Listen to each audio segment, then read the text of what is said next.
wabarakatuh. Perkenalkan, nama saya Hari Sukmawati, NIM A4 2018 0167 dari kelas 6H ingin mempresentasikan mengenai sistem otot. Sistem otot merupakan salah satu bagian dari sistem tubuh yang ada di tubuh manusia yang berfungsi sebagai alat gerak aktif. Otot sendiri berasal dari kata myo atau musculus. Ilmu yang mempelajari tentang otot yaitu disebut dengan myologi. Otot merupakan bagian dari jaringan tubuh yang mampu berkontraksi. Aktivitas otot dapat dipengaruhi oleh stimulus yang berasal dari sistem saraf. Berdasarkan jenisnya, otot dibagi menjadi 3 macam. Yang pertama yaitu otot polos, yang kedua yaitu ada otot lurik, kemudian yang ketiga yaitu ada otot jantung. Untuk yang pertama kita akan membahas terlebih dahulu mengenai otot polos. Berikut adalah gambar dari otot polos. Otot polos memiliki karakteristik yang pertama yaitu otot polos bekerja secara refleks.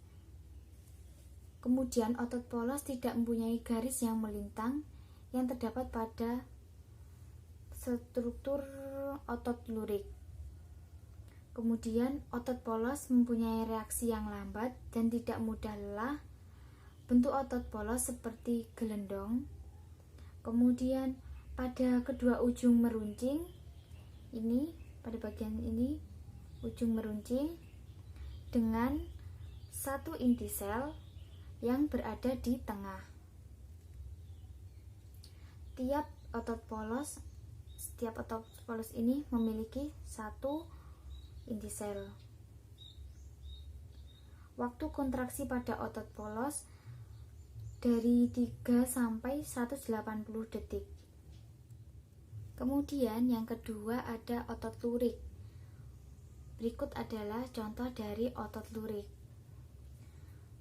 Otot lurik sendiri mempunyai ribuan serabut yang membentuk jaringan otot yang tersusun secara rapi. Kemudian berbentuk silindris, panjang, dan memiliki banyak inti sel atau multinukleid. Ini merupakan contoh dari otot lurik. Kemudian letak inti sel tersebut berada di bagian tepi. Berada di tepi. Kemudian reaksinya bekerja secara sadar, mampu bekerja dengan keras dan cepat tetapi mudah lelah. Kemudian melekat pada rangka tubuh manusia atau hewan. Cepat dalam berkontraksi atau berkerut. Kemudian daerah otot lurik terdapat pada bagian otot paha, kemudian ada pada otot dada, kemudian terdapat pada otot betis dan seluruh rangka tubuh manusia. Yang ketiga yaitu otot jantung. Berikut adalah contoh dari otot jantung. Otot jantung ini memiliki karakteristik yang pertama yaitu mempunyai bentuk yang memanjang, kemudian mempunyai inti sel yang terletak di tengah. Ini merupakan inti sel yang berada di tengah. Kemudian cara kerja otot jantung ini ada di luar kesadaran atau tidak dipengaruhi oleh otak maupun sistem saraf atau saraf pusat. Kemudian serabut jantung mempunyai panjang 50 sampai 100 mikrometer. Diameter berkisar 14 mikrometer.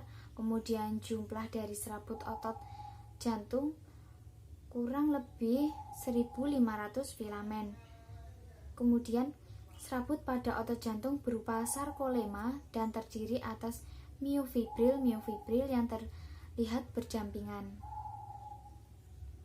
Kemudian otot jantung terdiri dari 1 dan 2 inti sel atau bahkan mampu berjumlah 3 dan 4 tetapi sangat jarang.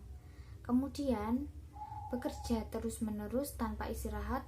Otot jantung pun dipengaruhi oleh sistem saraf otonom, yaitu saraf simpatik dan saraf parasimpatik. Mempunyai bentuk silindris bercabang dan menyatu. Mempunyai diskus interkalaris yaitu pembatas antar sarkolema. Otot ini hanya berada di jantung. Di dalam tubuh, otot memiliki karakteristik yang sangat luar biasa. Untuk karakteristik yang pertama yaitu ada iritabilitas, kemudian yang kedua ada kontraktibilitas, kemudian yang ketiga ada ekstensibilitas, kemudian yang keempat ada elastisitas. Untuk yang pertama yaitu ada iritabilitas. Iritabilitas itu sendiri memiliki pengertian yaitu otot yang mampu menerima rangsangan ataupun menanggapi rangsangan yang berasal dari luar. Kemudian yang kedua yaitu kontraktilitas. Kontraktilitas itu sendiri otot yang apabila mendapatkan rangsangan dia akan memendek. Kemudian otot yang ketiga yaitu ekstensibilitas. Otot ini memiliki sifat dapat memanjang apabila dalam keadaan pasif maupun aktif. Kemudian yang keempat yaitu ada elastisitas. Apabila keadaan otot berkemampuan untuk memendek atau memanjang, kemampuan otot tersebut akan kembali pada saat waktu istirahat ataupun dalam keadaan normal. Di dalam sifat kerja otot dibagi menjadi dua macam. Yang pertama yaitu ada antagonis, yang kedua yaitu ada sinergis. Untuk yang pertama yaitu ada antagonis memiliki karakteristik salah satunya yaitu apabila bekerja akan menimbulkan gerakan berlawanan. Kemudian sedangkan pada sinergis apabila berkontraksi akan menimbulkan gerakan searah. Untuk sifat yang pertama tadi yaitu ada sifat antagonis. Sifat ini menimbulkan efek gerak berlawanan yang terjadi pada otot.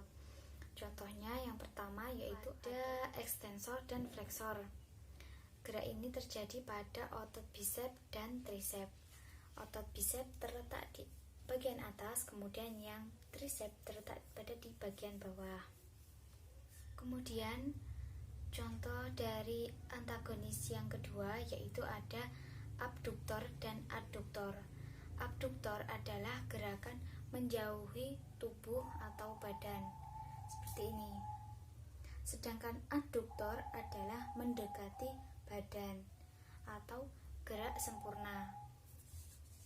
Kemudian yang ketiga yaitu ada gerakan merunduk dan menengadah atau depresor dan adduktor. Gerakannya seperti berikut.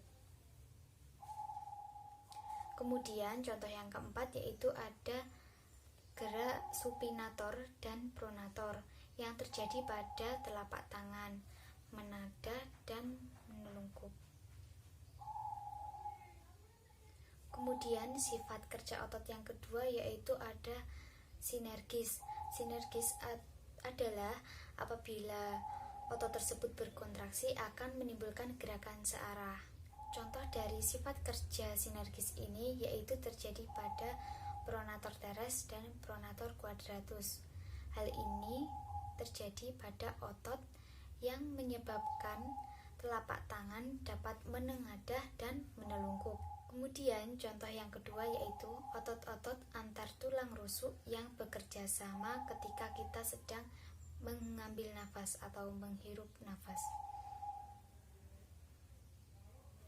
Sekian presentasi dari saya, ada kurangnya mohon maaf. Akhir kata, wassalamualaikum warahmatullahi wabarakatuh.